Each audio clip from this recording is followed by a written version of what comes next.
Giant Goofballs, a New York Giants podcast. Are you a goofball that loves Giants football? If so, sit back and relax as we talk about the team that both excites and frustrates us so much. And now, here are your goofball hosts, Drew and Rob.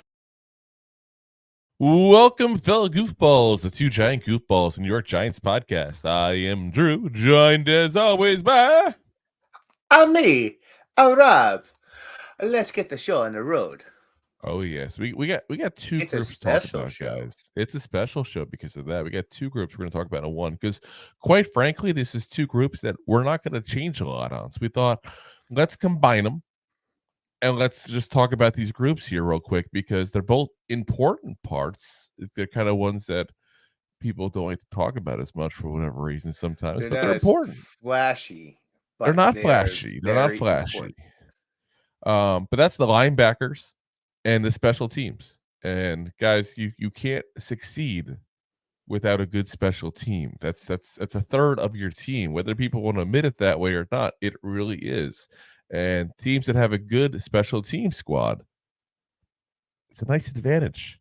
It's a nice advantage. No one talks about it enough here. So we're going to talk about it a little here today. But before we do that, let's get into the linebackers, the LBs, the unsung heroes. Because listen, this is the first time I feel like we had a decent linebacker group since the days of Antonio Pierce here. At that point, it's been that long, guys. And, of course, we're talking middle linebackers for those who may be a little confused. Obviously, we already had our edge rusher show there. So we kind of did this edge outside linebacker, their own category. This is now the middle linebackers, the off-ball linebackers, as they call them nowadays. The goofballs. Yes. Not the goofballs. That's us. We can't have a show about us. That'd be the most boring show ever. What'd you do? I worked. It would have been amazing to talk about how great we are. Oh, yeah.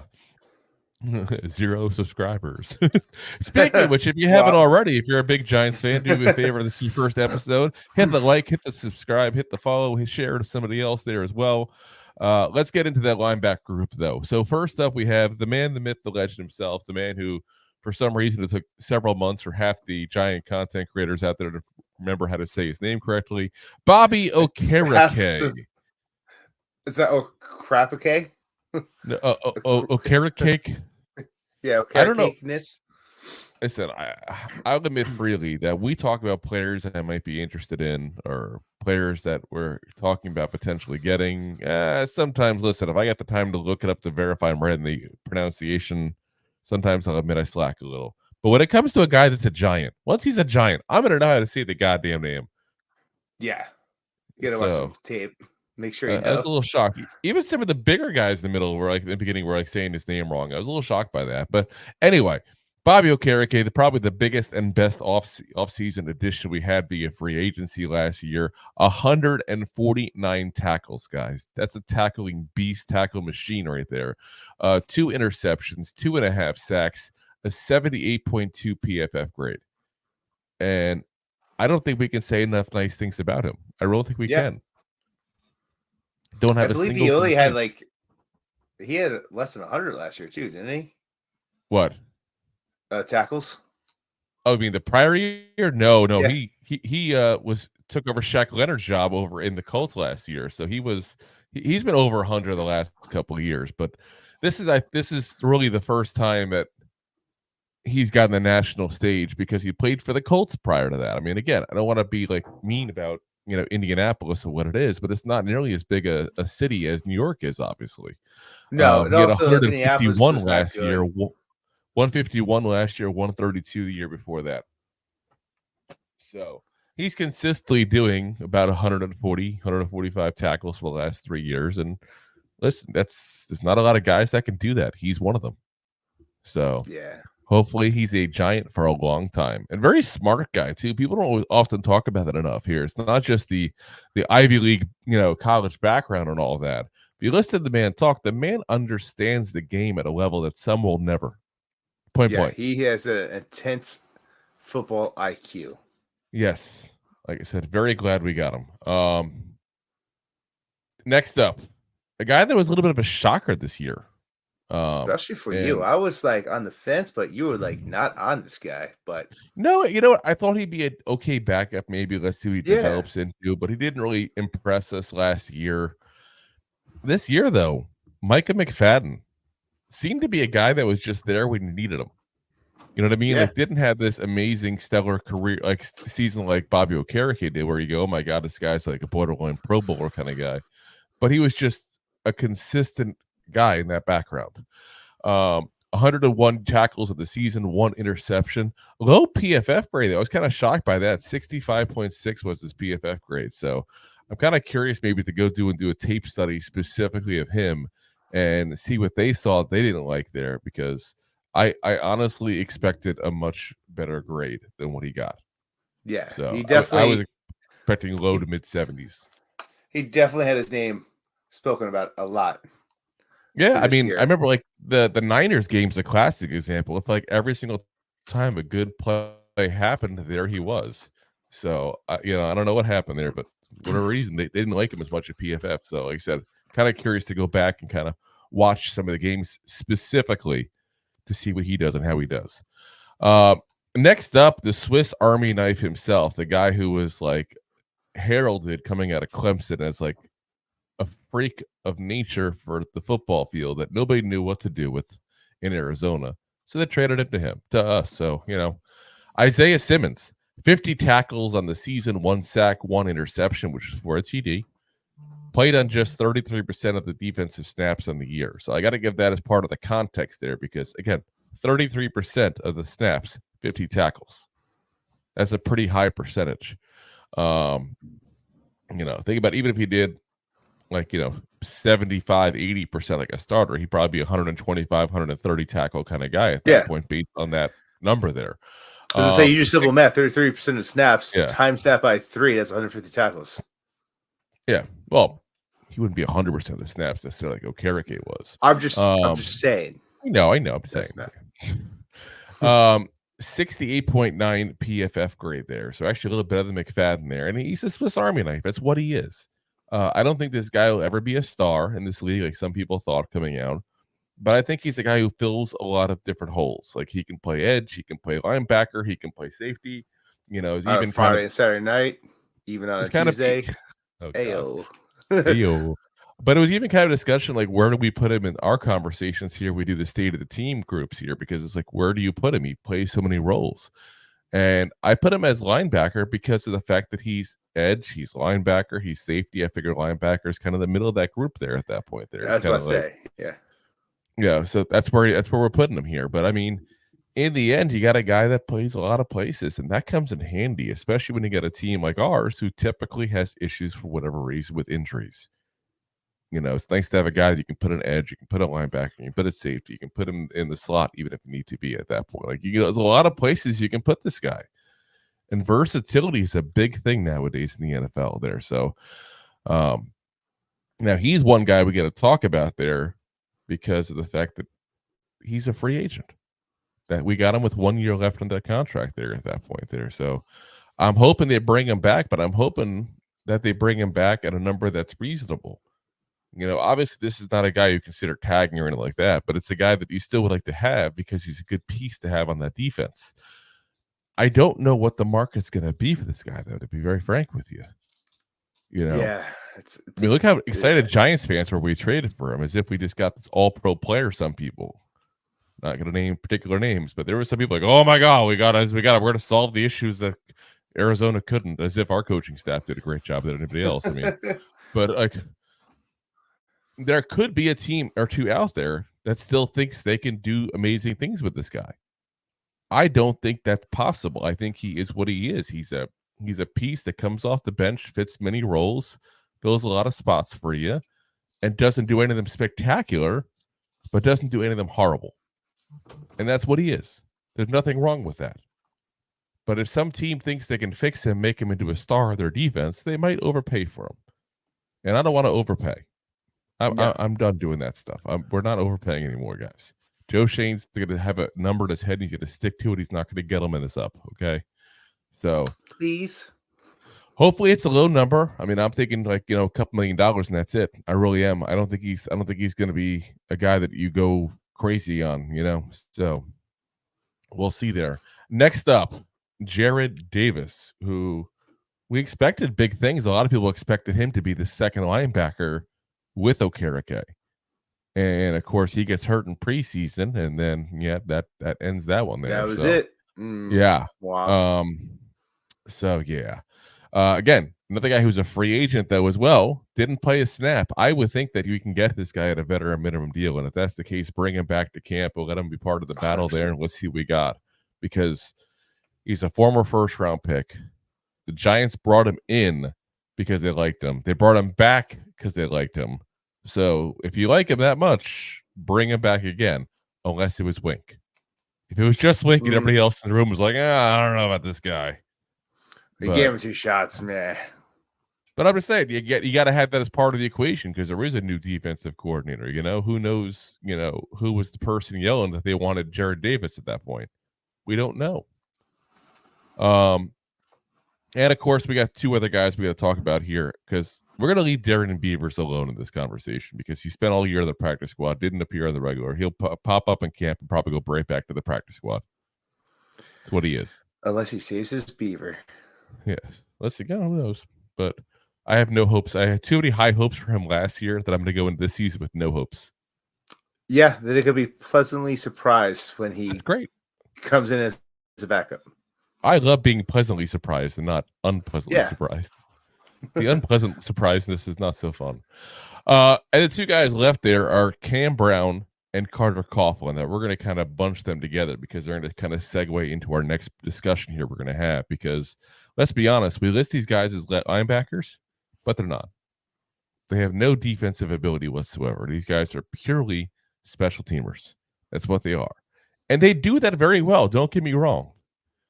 I'm at the point now that 4 years in, of both those guys being New York Giants, it's time to move on and get somebody who also will help on the special teams, but maybe, crazy thought here, help on defense or offense as well. That is crazy talk. I know. It's insane. Who is talking loco? Oh, what I was thinking here. So silly. So yeah, like I said, they're both free agents. Their rookie contracts are up. Both of them have gone on social media and said goodbye to the Giants. So they've already been told that means they're not coming back, even though the Giants haven't said an official word on that. You don't do that unless Joe Shane or Brian Dable or somebody's had that conversation with you. Say, what? Appreciate the last 4 years, but it's done. Yeah. You guys expecting? What do you guys expect to make? I don't think it's that, because I think they'll come in for the veteran minimum. I don't think the Giants want them. I think they want players who provide more versatility. Yeah. Again, 4 years in, these guys, it's like, keep in mind, they were drafted. These are guys that were drafted by Joe Judge in that regime in the very beginning, the first year. So they've been 2 years with Judge now and 2 years with Dable. Remember, Judge just loved to go ahead and draft guys for special teams abilities. It's a problem when you hire a special team coordinator. He focused on special teams. We had so many players. We have like 2 or 3 fullbacks at one point 2 years ago. I mean, that's where we're at, folks. That's where we're at. Let's move on from those 2 and call it a day. Otherwise, though, to me, bring back the same group. I don't think we got to change a damn thing. I'm not looking at any free agents. I'm not looking at any draft guys, unless the right person just happened to come along at the right time draft wise. You know what? I can't pass up this guy. I'll never say don't use a draft pick on a single position, but I will say it's less likely you should. And this is definitely into that category. Like I said, it's got to be the right guy, the right position at the right time, basically. Listen, if you get a stud that falls into your lap, you take advantage of it. Oh, yeah, and that's what I'm saying. Like, if you got a guy with like a third-round grade and it's round 6 and here he is still available, and you feel like you've already filled the holes that you really were going into the draft to fill, go for it. Drill that hole. Worst comes to worst, he's a special teamer who does actually provide something on defense. Crazy thought. I know. This is why we're branded as the Radical Giants podcast. We say these kind of things. But yeah, like I said, otherwise, let's bring that same group back. Let's just ride it back again because there's enough positions and groups to have to fix that I'm not looking to go ahead and fix this one. I'm not. Yeah, this one's it ain't broken. Granted, is it? Yes. Is it the most elite in the league? No, but they play pretty goddamn football. Pretty good football right there. I'll tell you this: if you looked up the numbers, and I didn't look up this ahead of time, so I'm not going to have it in front of me here, guys. But if you look up the numbers, I guarantee you, the number of teams that have both off-ball linebackers with over 100 tackles, it's probably not a high number. No. So, yeah, that's where we're at. So I'll take it. And we'll keep it going, and we'll move on here. So let's get into the special teams here because they're just so special. They so really special. So special. So before we do that, though, let's pay the bills. Enjoying the show? Looking for more goofball action? Consider a membership at buymeacoffee.com/2giantgoofballs. Memberships start at just $5 and give you additional goofball access. One-time support payments also available starting at just $3. buymeacoffee.com/2giantgoofballs. Oh, yeah. All right, let's get into the special teams. So special teams. Thursday night special. Another group that, to be honest, we're not going to do much on here, guys. So, but here's what we got. We got Graham Gano, obviously, starting off the season as our kicker. Did not have a good year, but let's be very frank. He was injured, and for some reason, they kept trotting him out there. I don't get why. I do not understand the mentality of the Giants with this. He's injured. He's got one leg. Let him kick. He's injured. We're probably not going to win and get to the postseason with this guy. Let's keep on throwing him out there, but whatever. 11 of 17 field goals, 8 of 8 extra points, which, first off, let's just focus on that for a second here. 8 of 8 on special teams, guys. I mean, 8 is on extra points. Extra points. Yeah. Now, you may go, oh, wow, that's a really good percentage. And no, you're not wrong on that part here. But here's what I really want to stress. He played in 9 games. 8 extra points. Yeah, so we're at, 0.8 touchdowns per game? Where you could go for an extra we're point? at less than 1 touchdown per game that we went for exactly. So, yeah, this is why we say we're focusing on these two together and we're not looking to fix much. It's because there's enough to fix, folks. We're good. Let's not make issues where they're not. Now, obviously, at that point, he was hurt. Randy Bullock came in 5 of 6 for the field goals, 10 of 10 extra points. The big drop off was the touchbacks on the kickoff. So Graham Gano was at 82.1. When we lost him, Randy Bullock was at 65% touchbacks. So it's one of the things you don't really talk about very often. But listen, when you can just guarantee they're going to start at the 25, that's a nice. 25 is not an ideal starting position if you're offense there. So, of course, Randy Bullock got injured. Mason Crosby came around. 5 of 7 field goals, 6 of 7 extra points, only a 12.5% touchback percentage. So, yeah, I think it's fair to say that Mason Crosby's probably done. I mean, he just completed his, third decade as a we say that, but I think he's your age. I really do.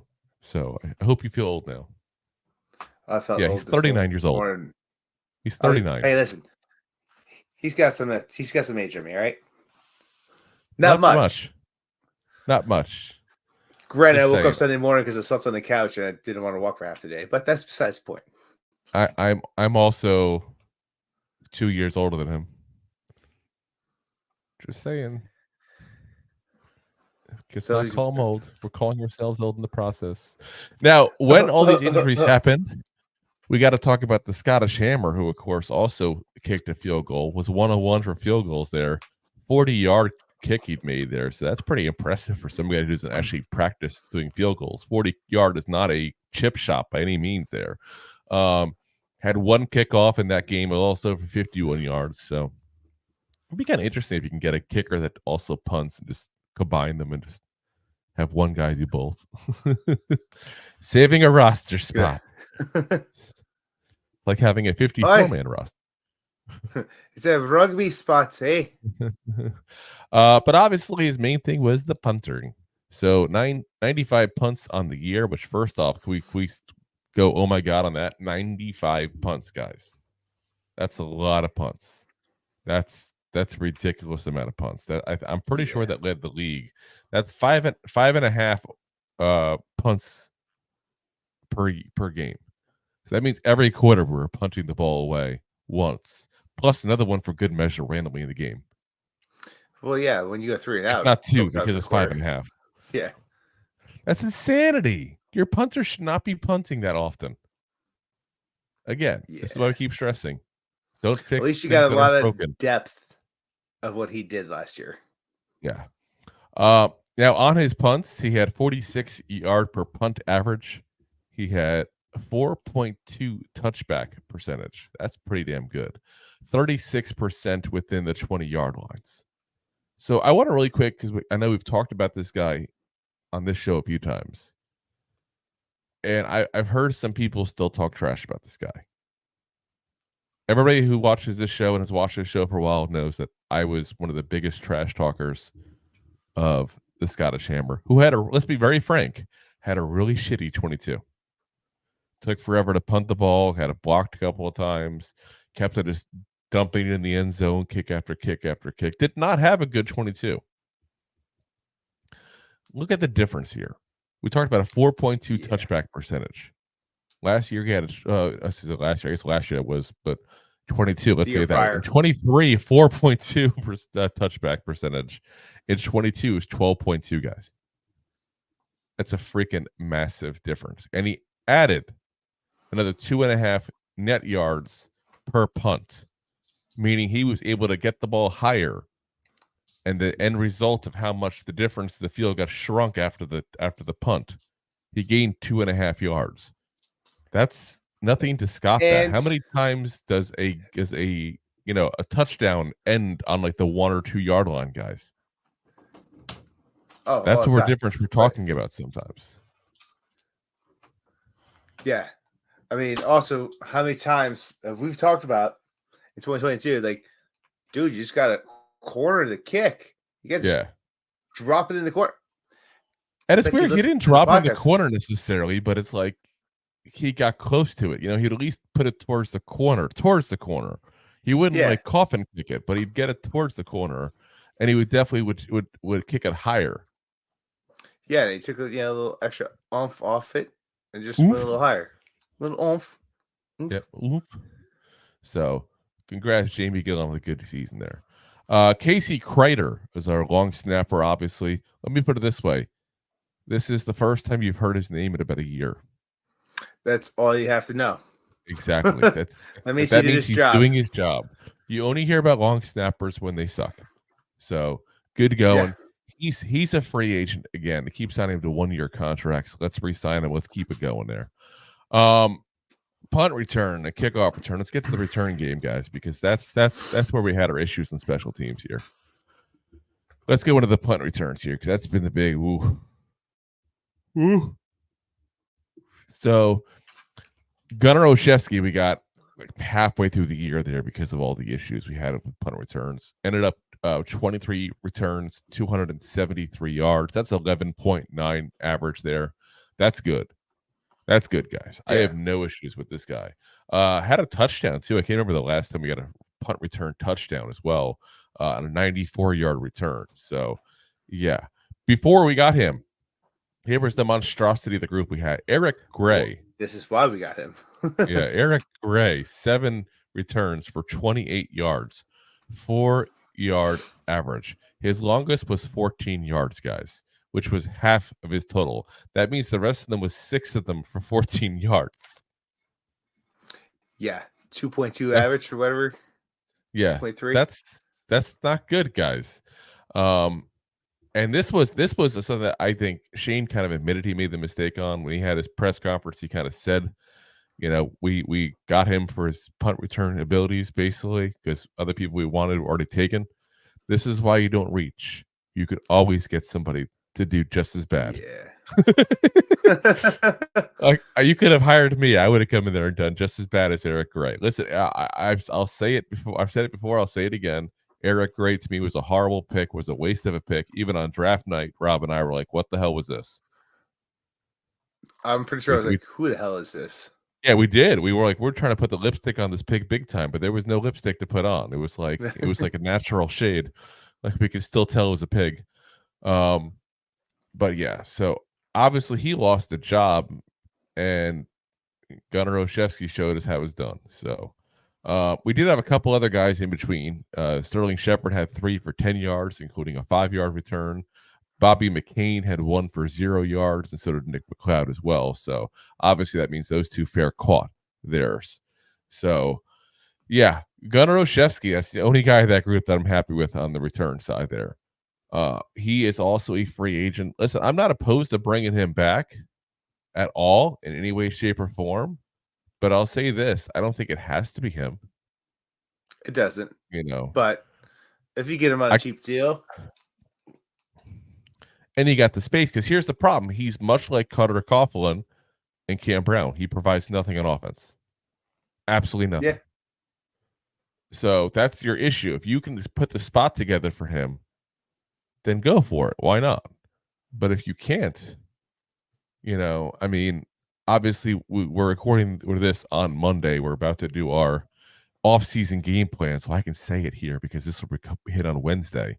We didn't keep him in our off-season game plan. We drafted someone to replace him, actually, that also will play offense. But I don't mind if they bring him in, especially if they bring him in on a no guaranteed money deal and let him fight it out with somebody at that point for the position. And if he wins, he wins. He doesn't, he doesn't. Like that's not the biggest thing in the world. He's a good returner. So, but he only returns punts. He's not even kickoffs. And he doesn't play offense. It's hard to keep a guy around like that in this day and age when you need so many players.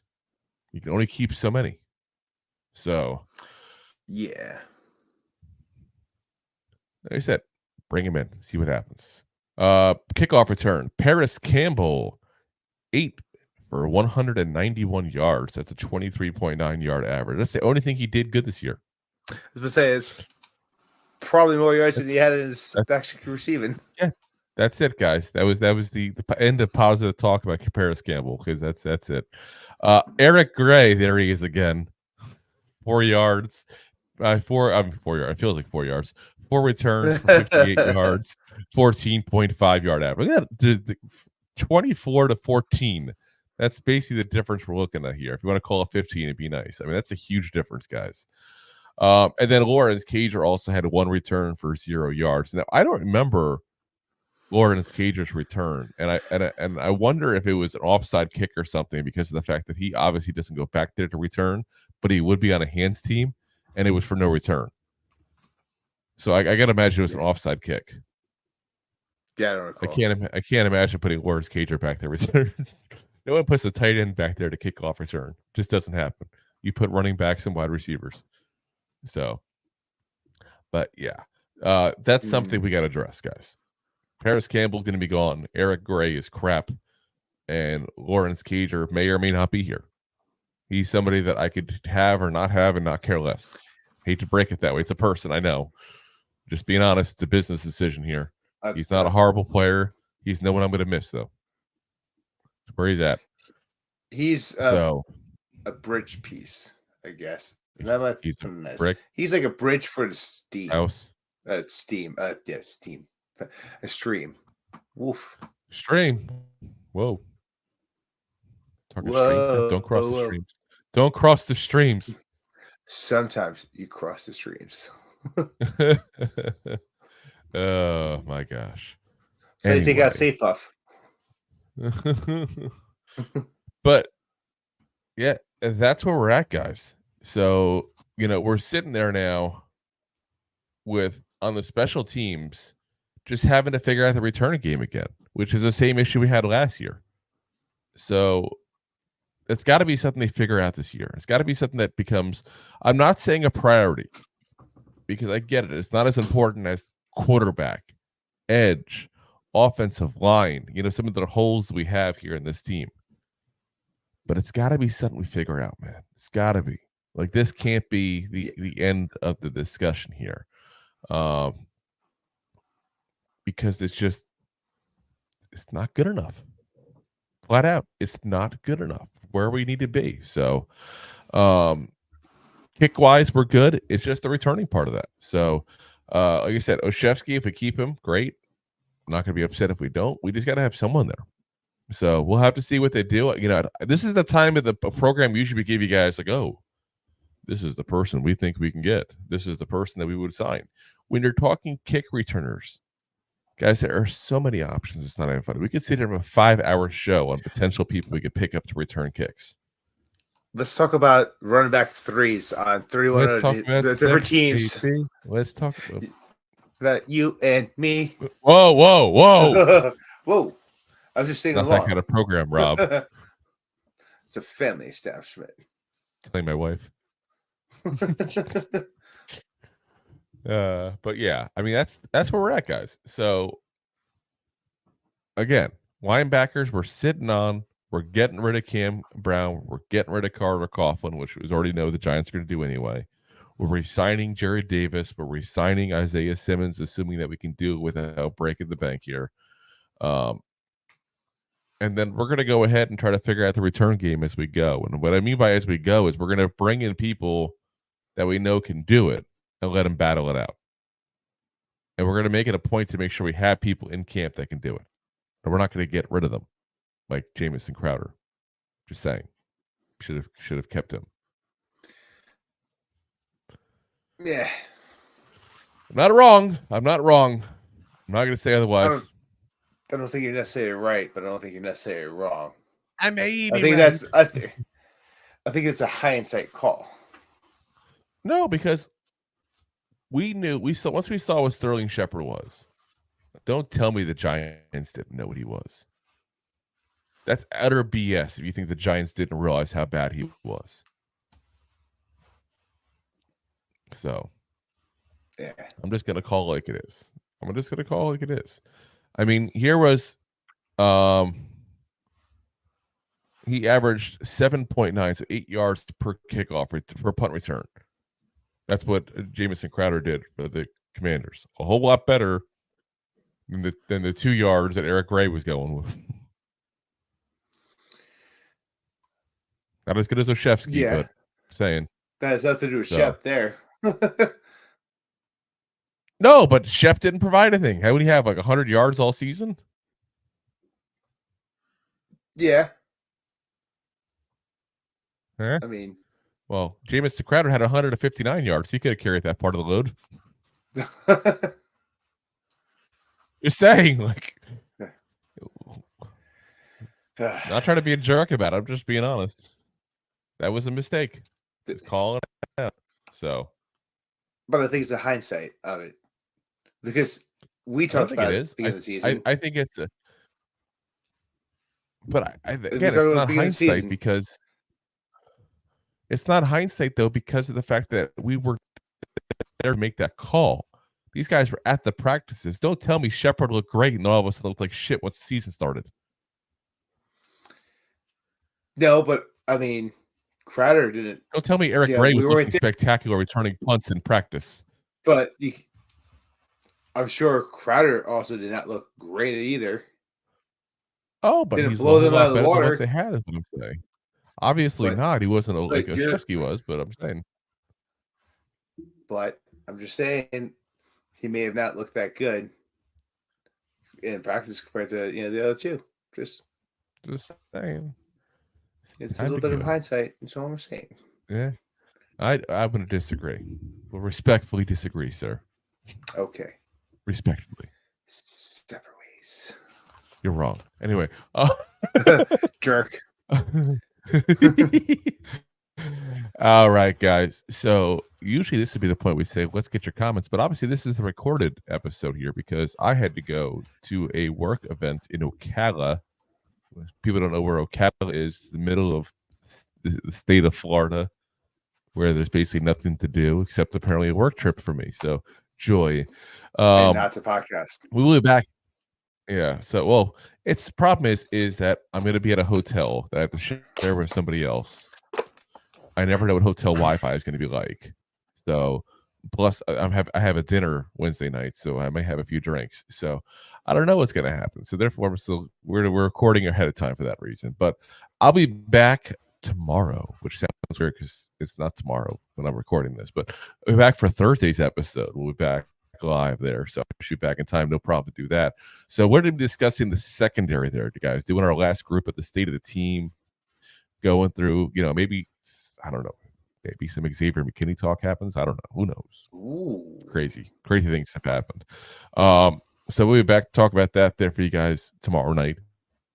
Of course, as always, we are live on YouTube, Facebook, Twitter, Twitch, YouTube, and of course, Rob's favorite, Instagram. Drew's LinkedIn page.